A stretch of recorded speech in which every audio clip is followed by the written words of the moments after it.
Kazipet coach ఫ్యాక్టరీలో స్థానికులకే 80% ఉద్యోగ అవకాశాలు కల్పించాలని మాజీ మంత్రి హరీష్ రావు డిమాండ్ చేశారు. కాజీపేట చౌరస్తాలో బీఆర్ఎస్ ఆధ్వర్యంలో కొలువుల కోసం కొట్లాట మహాధర్నాలో ఆయన పాల్గొన్నారు. కోచ్ ఫ్యాక్టరీ కోసం భూములు ఇచ్చిన కుటుంబాలకు ఉద్యోగాలు ఇవ్వాలని కోరారు. బీజేపీ కాంగ్రెస్ ఎంపీలు కేంద్రంపై ఒత్తిడి తీసుకురావాలన్నారు. రాష్ట్రానికి బీజేపీ కాంగ్రెస్ ఎంపీలు ఏం చేశారని ప్రశ్నించారు. స్థానికులకు కేంద్ర ప్రభుత్వం అన్యాయం చేస్తోందని మండిపడ్డారు. కాజీపేట డివిజన్ ఏర్పాటు చేయాలని హరీష్ రావు డిమాండ్ చేశారు. ఆనాడు తెలంగాణకు కేంద్రం మొండి చేయి చూపిందని ఆరోపించారు. కేసీఆర్ రాష్ట్రాన్ని సాధించడమే కాదు స్థానికులకు ఉద్యోగ అవకాశాలు కల్పించారని తెలిపారు. నేడు భూములు కోల్పోయిన రైతులకు అన్యాయం జరుగుతోందని హరీష్ రావు మండిపడ్డారు.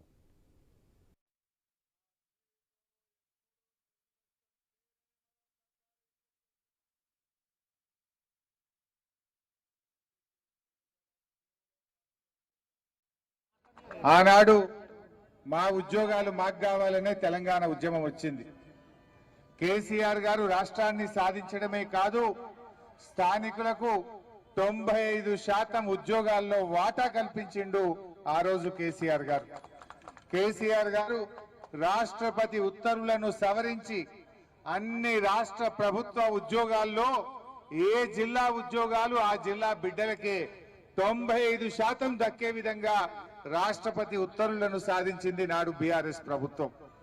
మరి మన రైల్వే కోచ్ ఫ్యాక్టరీ, ఈ కోచ్ ఫ్యాక్టరీ పోరాటం ఈనాటిది కాదు, 50 ఏండ్ల పోరాటం, 50 ఏండ్ల ఉద్యమం. ఇలా ఈ కోచ్ ఫ్యాక్టరీ తెలంగాణ రాష్ట్రం రావడం వల్ల ఈరోజు ఈ కోచ్ ఫ్యాక్టరీ మనకు వచ్చింది. ఎందుకంటే ఆ రోజు రాష్ట్ర విభజన చట్టంలో కాజీపేటలో కోచ్ ఫ్యాక్టరీ పెడతామని పార్లమెంట్ లో బిల్లు పాస్ అయింది కనుక కేసీఆర్ గారు రాష్ట్రం సాధించడం వల్ల ఈ రోజు ఈ కోచ్ ఫ్యాక్టరీ అనేటువంటిది అడుగు ముందుకు పడ్డది. ముఖ్యంగా ఈ కోచ్ ఫ్యాక్టరీ మనం ఎందుకు పోరాటం చేసినాం? ఈ ప్రాంతంలో అభివృద్ధి రావాలని, ఈ ప్రాంతంలో ఉద్యోగాలు రావాలని, ఈ ప్రాంతంలో ఆటో డ్రైవర్లకు, టాక్సీ డ్రైవర్లకు, చిరు వ్యాపారులకు ఉపాధి దొరకాలని కదా మనం కోచ్ ఫ్యాక్టరీ కావాలన్నది. 50 ఏండ్ల తర్వాత ఇవాళ కోచ్ ఫ్యాక్టరీ వస్తే ఇవాళ స్థానికులకు ఉద్యోగాలు లేవని ఈ బీజేపీ ప్రభుత్వం మనకు అన్యాయం చేస్తా ఉంది. నిజానికి కోచ్ ఫ్యాక్టరీకి ఆ రోజు 150 ఎకరాల భూమిని సేకరించి ఇచ్చింది కూడా బీఆర్ఎస్ ప్రభుత్వమే.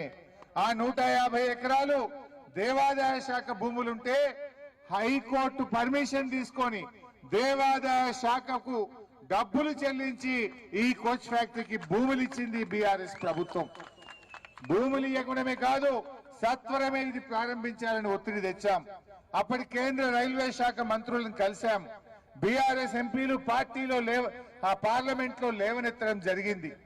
కోచ్ ఫ్యాక్టరీలు ఆ రోజు అడిగితే ఏమన్నారు? వయబిలిటీ లేదు, కోచ్ ఫ్యాక్టరీలు అవసరమే లేదు అని పార్లమెంట్ లో సమాధానం చెప్పారు. కానీ లాతూర్లో కోచ్ ఫ్యాక్టరీ శాంక్షన్ చేశారు, అస్సాంలో కోచ్ ఫ్యాక్టరీ శాంక్షన్ చేశారు. తెలంగాణకు మొండి చేయి చూపింది బీజేపీ ప్రభుత్వం. ఆనాడు బీఆర్ఎస్ ఒత్తిడితో కోచ్ ఫ్యాక్టరీ కాదు మేము వ్యాగన్ ఫ్యాక్టరీ పెడతాము అన్నారు. చెప్పింది కోచ్ ఫ్యాక్టరీ కానీ పెడతామన్నది వ్యాగన్ ఫ్యాక్టరీ. ఇవాళటి వరకు అది వ్యాగన్ ఫ్యాక్టరీయా కోచ్ ఫ్యాక్టరీయా స్పష్టంగా గెజిట్ నోటిఫికేషన్ రాలే, ఈ రోజుకు క్లారిటీ రాలే. కానీ మరి లాతూర్లో మహారాష్ట్రలో వ్యాగన్ ఫ్యాక్టరీ పెట్టి అక్కడ స్థానికులకు 70% రిజర్వేషన్ కల్పించారు. లాతూర్లో 70% రిజర్వేషన్ ఇచ్చినప్పుడు మా కాజీపేట యువతి యువకులకు ఎందుకు ఇవ్వరు? మా భూములు కోల్పోయిన రైతులకు ఎందుకు ఇవ్వరు అని ఈ రోజు బీఆర్ఎస్ పార్టీ ప్రశ్నిస్తా ఉంది. లాతూర్లో మహారాష్ట్రలో చట్టం ఉన్నప్పుడు మా తెలంగాణలో మా కాజీపేటలో ఆ చట్టం ఎందుకు వర్తించదు అని మేము అడుగుతా ఉన్నాం. అంటే మహారాష్ట్రకు న్యాయం, తెలంగాణకు న్యాయం ఉంటుందా? 8 మంది ఎంపీలను గెలిపించి 2 కేంద్ర మంత్రులను పెడితే మీరు చేసేది ఇదేనా అని మేము అడుగుతా ఉన్నాం. మీరు ప్రారంభోత్సవానికి వస్తాం, కేంద్ర మంత్రులు వస్తామంటున్నారు. బిడ్డ మాకు 70% స్థానికులకు అవకాశం ఇవ్వకుండా ఇనాగ్రేషన్ కి వస్తే బీజేపీ మంత్రులను నిలదీస్తామని హెచ్చరిస్తా ఉన్నాం, అడ్డుకుంటామని హెచ్చరిస్తా ఉన్నాం. దయచేసి మాకు మా భూములు కోల్పోయిన పిల్లలకు ఉద్యోగాలు ఇవ్వండి, మా స్థానికులకు ఉద్యోగాలు ఇవ్వండి. లేకపోతే మీరు వస్తే మాత్రం బీఆర్ఎస్ మిమ్మల్ని ఎక్కడికక్కడ అడ్డుకుంటదని కూడా హెచ్చరిస్తా ఉన్నాం. మేము అడుగుతున్నది గౌతమ్మ కోరిక కాదు, మేము అడుగుతున్నది గొంతమ్మ కోరిక కాదు. భూములు ఇచ్చిన వాళ్ళకి ఇవ్వండి అంటున్నాం, స్థానికులకు ఇవ్వండి అంటున్నాం. మహారాష్ట్రలో లాతూర్లో ఏ పద్ధతి ఉందో మా తెలంగాణలో కాజీపేటలో కూడా అదే పద్ధతి కావాలని అడుగుతా ఉన్నాం. అరే మా వాళ్ళు బతకద్దా? ఈ రేవంత్ రెడ్డి పుణ్యమాని ఆటో డ్రైవర్ల బతుకులు రోడ్డు మీద పడ్డాయి. ఇప్పటికి దాదాపు 200 మంది ఆటో డ్రైవర్లు ఆత్మహత్య చేసుకున్నారు. ఆనాడు రేవంత్ రెడ్డి బడ్జెట్ లో సంవత్సరానికి 12,000 రూపాయలు ఇస్తా అన్నాడు, 12 పైసలు కూడా ఇవ్వలే. నాడు కేసీఆర్ గారే ఆటో డ్రైవర్లకు క్వార్టర్లీ ట్యాక్స్ రద్దు చేసిండు, ఆటో డ్రైవర్లకు 5 లక్షల బీమా ఇచ్చిండు కేసీఆర్. రేవంత్ రెడ్డి వచ్చిన తర్వాత ఇవాళ ఆటో డ్రైవర్ల జీవితాలు రోడ్డు మీద పడ్డాయి. ఆటో డ్రైవర్లు ఆత్మహత్యలు చేసుకునే పరిస్థితి వచ్చింది. రేవంత్ రెడ్డి ఇప్పటికన్నా కళ్ళు తెరువు, ఆటో డ్రైవర్ల డిమాండ్లను నెరవేర్చాలని, వారికి ఆర్థిక సహాయం చేయాలని ఆటో డ్రైవర్ల పక్షాన కూడా ఈరోజు మేము డిమాండ్ చేస్తా ఉన్నాం. మరి ముఖ్యంగా మా జోన్ చేయాలి. కాజీపేట అంటే ఒకప్పుడు దేశంలోనే ప్రసిద్ధిగాంచిన జంక్షన్ కాజీపేట జంక్షన్, దేశంలోనే పేరున్న జంక్షన్. కానీ రోజు రోజుకు దీని యొక్క ఇది తగ్గిపోతా ఉంది. మళ్ళీ మేమందరం కోరేది ఒకటే, ఆంధ్రప్రదేశ్ లో విశాఖపట్నంలో డివిజన్ ఏర్పాటు చేసినారు. విశాఖపట్నంలో డివిజన్ అయినప్పుడు మా కాజీపేట ఎందుకు డివిజన్ చేయరు అని మేము అడుగుతా ఉన్నాం. ఈ రేవంత్ రెడ్డి బాగా మాట్లాడుతూ కూడా బడే బాయ్ చోటే బాయ్, బడే బాయ్ దీనికి దగ్గరనేనే, మరి ఎందుకు కాజీపేట జోన్ చేపిస్తలేవు? మా కాజీపేట ఎందుకు జోన్ చేయిస్తలేవు? ఎందుకు నువ్వు మాట్లాడవు? ఎందుకు ప్రధానమంత్రి అంటే భయపడుతున్నావు అని మేము అడుగుతా ఉన్నాం. ఎందుకు నీ ఆర్ఆర్ ట్యాక్స్ బయటకు వస్తుందనా? నువ్వు చేసిన అవినీతి బయటకు వస్తుందనా? నీ 8 మంది ఎంపీలు ఎందుకు ప్రశ్నించరు అని అడుగుతా ఉన్నా. ఢిల్లీకి పోయినప్పుడల్లా కలుస్తున్నావు అశ్విని వైష్ణవ్ను, మరి మాకు రైల్వే జోన్ కావాలి మా కాజీపేట కని ఎందుకు అడగడు రేవంత్ రెడ్డి అని అడుగుతా ఉన్నా. ఎందుకు స్థానికులకు ఉద్యోగాలు ఇవ్వాలని రేవంత్ రెడ్డి అడగడు అని చెప్పి నేను ఈరోజు ప్రశ్నిస్తా ఉన్నా.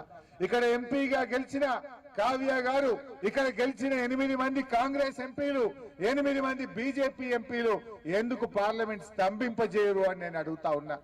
బీఆర్ఎస్ ఆధ్వర్యంలో రాబోయే పార్లమెంట్ సమావేశాల్లో, రాజ్యసభలో ఈ అంశాన్ని బీఆర్ఎస్ గట్టిగా మీ పక్షాన పోరాడుతుంది.